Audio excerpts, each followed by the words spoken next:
Hello grey മീഡിയസിലേക്ക് സ്വാഗതം.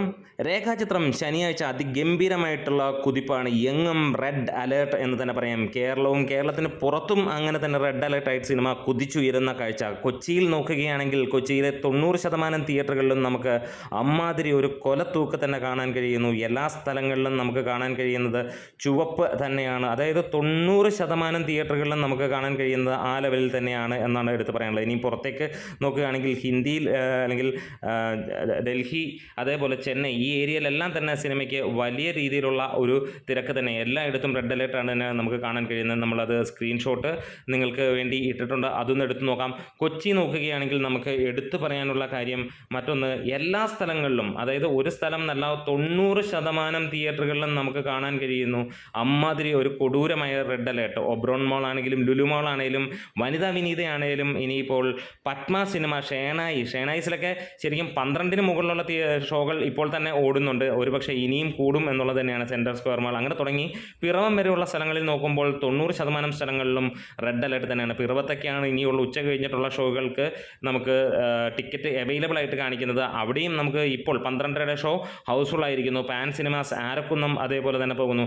ചെന്നൈയിലേക്ക് കിടക്കുകയാണെങ്കിലും ചെന്നൈയിലും ഉള്ള തിയേറ്ററുകളിലെല്ലാം തന്നെ നമുക്ക് കാണാൻ കഴിയുന്ന ഒരു കാര്യം തന്നെയാണ് ഓറഞ്ച് അല്ലെങ്കിൽ റെഡ് അലേർട്ട് എന്ന് തന്നെയാണ്. വേറെ എങ്ങും, അതായത് ഒരു 4-5 ഷോകൾക്ക് മാത്രമാണ് ഗ്രീൻ കിടക്കുന്നത്. അത് ഈവനിങ് ഷോസും കാര്യങ്ങളുമൊക്കെയാണ്.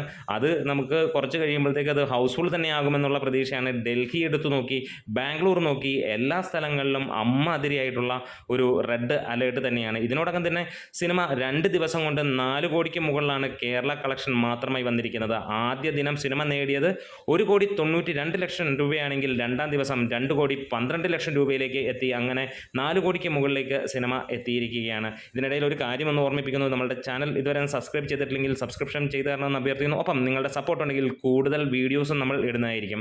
ഇന്ന് 192 ഷോകളാണ് ഇതുവരെ ട്രാക്ക് ചെയ്യപ്പെട്ടിരിക്കുന്നത്. 17,000-ന് മുകളിൽ ആളുകൾ മോർണിംഗ് സെഷനിൽ മാത്രം സിനിമയ്ക്ക് ബുക്ക് ചെയ്തതായിട്ട് കാണുന്നു.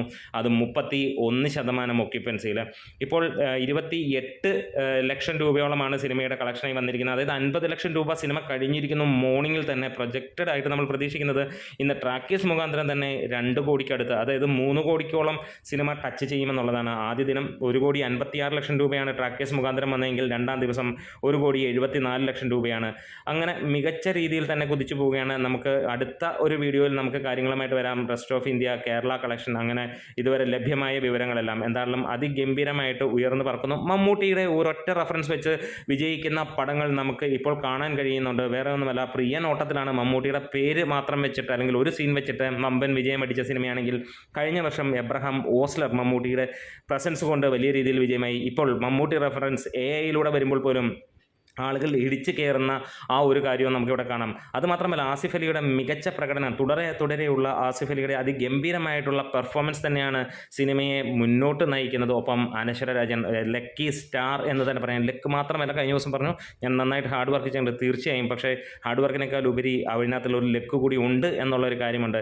നേരെടുത്താൽ നമുക്കറിയാം അത്ര ഗംഭീരമായിട്ട് സിനിമ വിജയിച്ചതിൻ്റെ 90% ആ ഒരു കൈ കൊടുക്കുന്നത് അത് അനശ്വര രാജൻ തന്നെയാണ്. മലയാളത്തിലെ ഏറ്റവും വലിയ നടൻ അഭിനയിച്ചാൽ പോലും അനശ്വരയുടെ പ്രകടനം തന്നെയാണ് അതിനകത്തിൽ ഏറ്റവും മുന്നിൽ നിന്നത്. സംശയമുണ്ടെങ്കിൽ നിങ്ങൾക്ക് കമൻസിലൂടെ അതൊന്ന് ഇടപെടാം. ബാക്കി ഓസ്ലറിലാണെങ്കിൽ പോലും ആ ഒരൊറ്റ പാട്ട് സീൻ വന്നതുകൂടി ഇവിടുത്തെ വമ്പൻ നടന്മാർ ഉണ്ടായിട്ടും അനശ്വര തന്നെയാണ് അത് മികച്ചു നിന്നത്. ആ ഒരൊറ്റ പാട്ട് മതി ആ സിനിമയെ അത്രത്തോളം ലിവറേജ് ചെയ്ത്. അതാണ് ഇപ്പോൾ ഈ ഒരു സിനിമയിലെ മികച്ച പ്രകടനം കാണുമ്പോൾ ഉർവശിക്ക് ശേഷം ആ റേഞ്ചിലേക്ക് എത്തുന്ന മറ്റൊരു മലയാളി നടി എന്ന് തന്നെ നമുക്ക് പറയാം. അതെ, ആ ഒരു മെച്യൂരിറ്റി എത്തിയിരിക്കുന്നു. അതിഗംഭീരമായിട്ടുള്ള പ്രകടനം തന്നെ.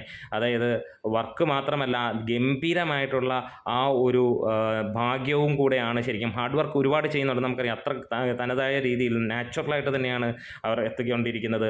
അപ്പോൾ കാത്തിരിക്കാം. രേഖാചിത്രം അതിഗംഭീരമായിട്ട് കുതിച്ച് മുന്നോട്ട് പോയിക്കൊണ്ടിരിക്കുകയാണ്. നമ്മുടെ വീഡിയോസ് ഇഷ്ടമായെങ്കിൽ ഒന്ന് സപ്പോർട്ട് ചെയ്ത് തരണം. നിങ്ങളുടെ സപ്പോർട്ട് കൂടുന്നതനുസരിച്ച് കൂടുതൽ വീഡിയോസ് വരുന്നതായിരിക്കും. അപ്പോൾ ഒന്ന് സബ്സ്ക്രൈബ് ചെയ്യുക. 1000 സബ്സ്ക്രൈബേഴ്സാണ് നമ്മൾ ഈ ഒരു വീഡിയോയ്ക്ക് അല്ലെങ്കിൽ ഈ ഒരു രേഖാചിത്രം ബേസ് ചെയ്ത് പ്രതീക്ഷിക്കുന്നത്. അതാണ് വന്നു കഴിഞ്ഞാൽ തീർച്ചയായും നമ്മൾ വലിയ രീതിയിൽ സപ്പോർട്ട് ഉണ്ടാവും. Grey medias.